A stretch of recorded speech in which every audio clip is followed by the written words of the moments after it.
Good morning, guys. What's going on? Hey, this is Harper. Good morning. ADOS, hey, calls Joe Biden out. ADOS calls Joe Biden out. Okay, look, I come to you guys to talk. If you have not subscribed to my channel, please do. I'm offering you a sound bite in the refreshing place that I am this morning. I want to say I appreciate Tone Talks and Yvette Cornell. I appreciate Tone Talks. You know, I don't know how many of you guys realize that this is the game of chess. These guys know how to play chess. So we got a lot of stuff to unpack. And they bringing it on in.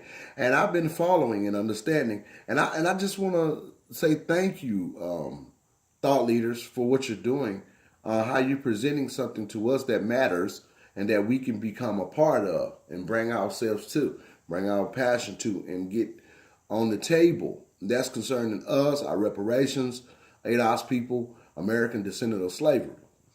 Um, Joe Biden.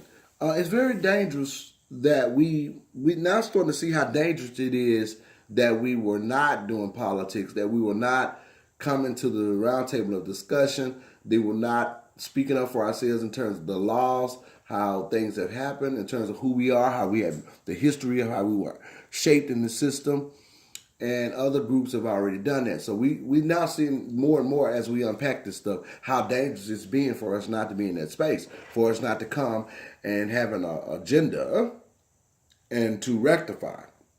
And first, that has to be reparations because we've done so much for this nation.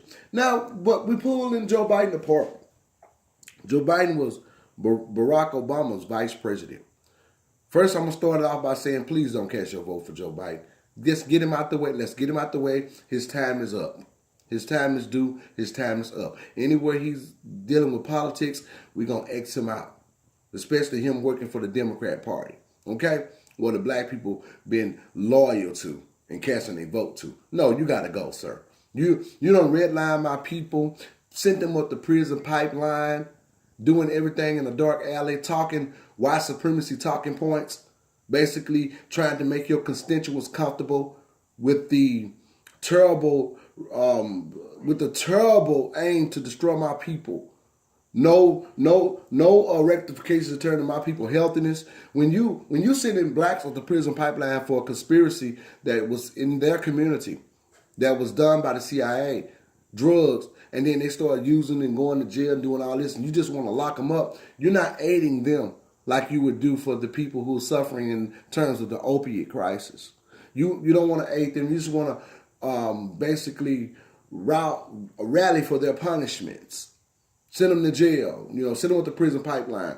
And a lot of people jumped on board with that. There's a lot of facilities that closed down their mental institutions and behavior centers, and then they invested their money in the prison pipeline, like the governor of Michigan, Engler, because they knew that these people with challenges would either get on drugs, do something, and that's out of character because they're not being aided properly, they're going to go to prison. So that means the people who run the prisons make more money. That's what they did. And Joe Biden is one of them. He's a friend of them. The way he got up and talked. Those are his constituents. Those are the people he barbecued with and drank beer. Those are the people he barbecued with and say, oh, your children look so beautiful. They're growing so fast. Those are the people Joe Biden hang out with. The people who redline black folks and send them up the prison pipeline and say that they ought to get it together. Those are Joe Biden people. He don't deal with the facts. He don't deal with the system and of white supremacy against trying to balance out the system. He don't do with that. He get on board. I think he Irish. He have accessed whiteness in America. Yeah, he a white man. He accessed the wealth of this nation, and that means accessing whiteness, so to speak, because they are the powers that be, and they were slave traders, and they have generational wealth. And Asians get more income than white people. White people are second on the list. But if Asians get more income than white people, where do white people get their money? Generational wealth. They have inheritance from being slave traders. And they have built facility in terms of that. They have unearned income. And they have money that's making money. Land. So anyway, this is the nature of the oppressor, of what they have kept us from. They hold on to the very things that we were supposed to have in terms of our success. The very things that kept us in blood sacrifice. The very thing that abused us right now has gave them a life and their children and grandkids that we are up against.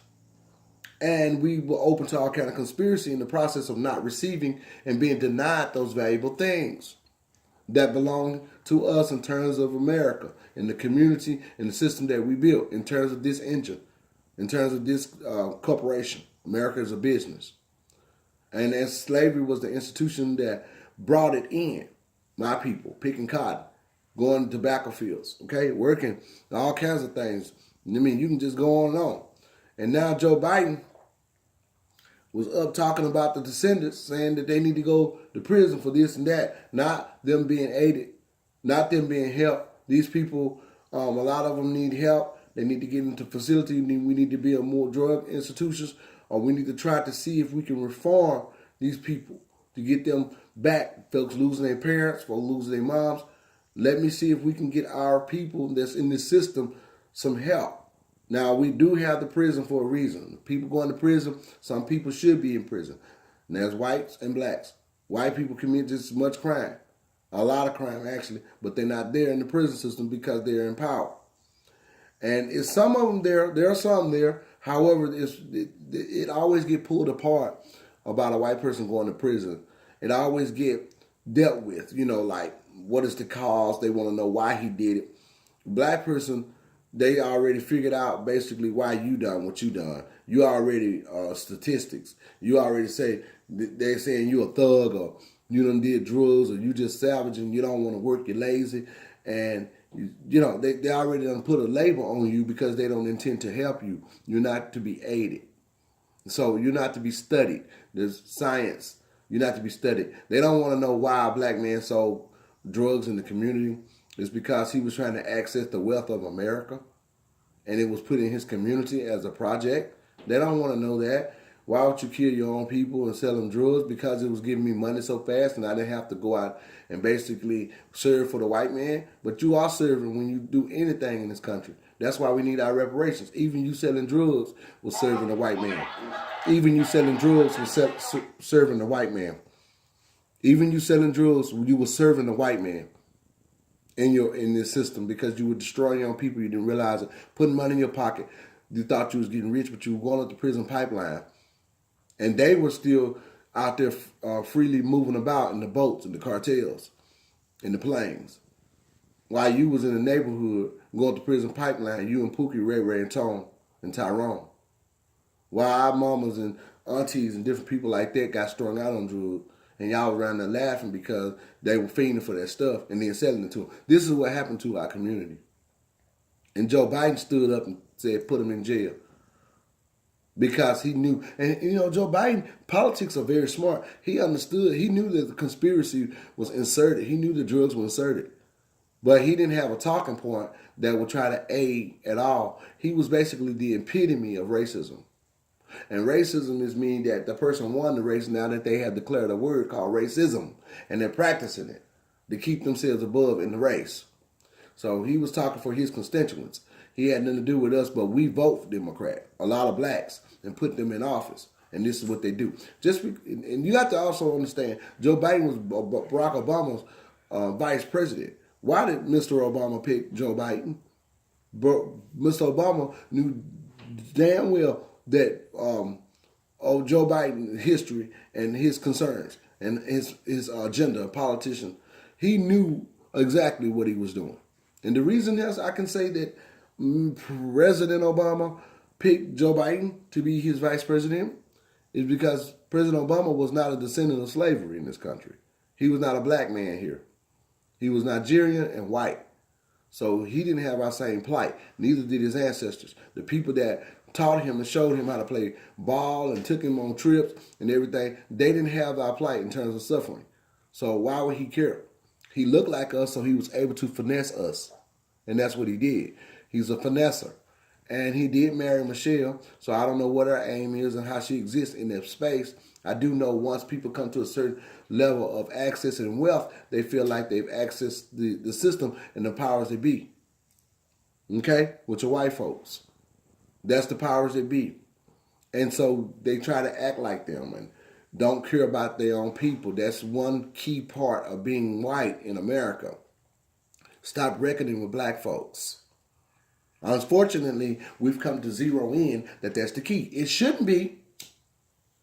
We don't want to say that that's the thing, but unfortunately it is. You know, a lot of people who have shown that they won't reckon with black folks have gotten the job. They have gotten in the seat of government. They can move up. It's that kind of conspiracy. That's the way it is. If it was any other truth to that, and if it wasn't that, I wouldn't say it. But this is what it is. This is what we all see. Look at Kamala Harris, putting black folks in prison. She got to be the attorney general from California. I mean, look at all of this. We pulling politicians apart, and I appreciate that. That's what we're supposed to do. So Obama, he, picked Joe Biden. Now people that's black, if they don't get this information, they'll vote for Joe Biden because they thought he was Obama's friend. Now black folks, wake up down in the regions of lower Mississippi. Wake up down in the regions of lower Alabama, Georgia. Even though Georgia the metropolitan state, but that's good. But wake up, black folks, that who don't know any better and just going by the images you see on the mainstream media, fourth branch of government, letting you think that it's okay. Wake up. Joe Biden has been a destroyer and a disruptor of black people's success and the cure and the aid of black people in their communities. Obama was the man who's against reparations. Obama is the guy who created DACA. That's who Obama is. He said no to reparations. So he can do that because he didn't have any reparations coming, no way. And nobody else that basically maybe his children did, but they're safe. He had to redline us he wanted to redline us to further be in politics. See, let me tell you something about the Democrat Party and the Republican Party. First of all, neither party was created for us. So they're a lot alike. However, a lot of blacks decided with the Republican Party because they were removing illegal immigration. And they were transparent government. They were opening up things that we were trying to talk about. And then the President Trump just started talking about it. So black folk were like, okay, well, I want to see more of him. So they vote. Because it's like, come on, let's get the Republicans in office. They saying what everybody need to hear. They telling the truth. It's transparent. But neither party was designed for black folks. We were not considered citizens. They considered us 3/4 of human, 3/5 of a human in this system. Why do you think reparations are so important? When somebody consider you 3/5 of a human and subject you to servitude and brutalization, destroying of your prestige in your community. And we got black people that have doctrines after doctrines, PhDs. We not no 3/5 of no human. But this is what the system done in order to reign success over us and project us to some type of servitude and brutalization. So we built this nation, blood sacrifice. And everybody else been rectified. They got reparations. We didn't. And we got politicians talking like that, and we going to go cast our vote for them and not have a voice. This is not the day and time for that. If you're a black person in this country right now, you don't have no voice concerning this, you're a very dangerous threat to yourself. And you are very help and a big help for the powers that be and the people that oppress you. If you're against any policy that's concerning American DOS and black folks in this country, you are a threat to yourself and anybody else in your community. And you're a direct help to the oppressor if you vote for Joe Biden and anybody else who have been redlining us. We are at war. This is time to show your hand. This is time to come with your own moral compass, your own deck of cards, your own hand. In this, we're playing. This is time for you to show. It ain't time for you to talk about minding your own business. That'll be later. We did that. We took a break. This ain't time for you to mind your own business. This time for you to understand what's going on and help us unpack this suitcase. Because we got a lot of stuff in here. And we want to see which religion groups that are against us. Since they so religious and they passing out pamphlets Let's see how much they care about black folks and